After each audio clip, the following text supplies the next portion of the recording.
Good day, everybody. Ricardo, Mendiola, credit and real estate expert. Today, I want to give you a tip to help increase your children's credit scores.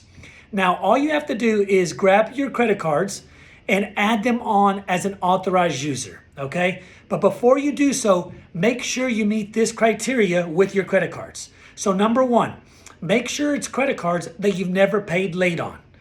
Number two, make sure it's credit cards that have a high spending limit and a low balance.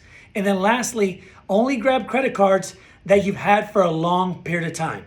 And the reason why you want to do this is if you do the opposite and you add them to a credit card that you've paid late on, that maybe you have a high balance, or maybe you've only had for a month, that credit history will go on their credit report. And now instead of helping them, it's going to affect them, okay?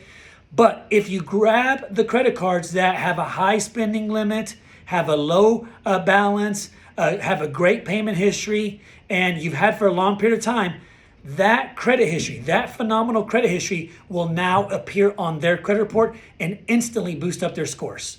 Now, whenever you do call your credit card company, if you're trying to add maybe your children under the age of 18, some of your credit cards will actually have an age restriction. So just call your credit card companies. They're all different. But if you could add your children to your credit cards that meet that criteria, add them immediately, and you're going to instantly help out their credit scores. I hope this helps you out. If you have any further questions, please do not hesitate to call me. Thank you.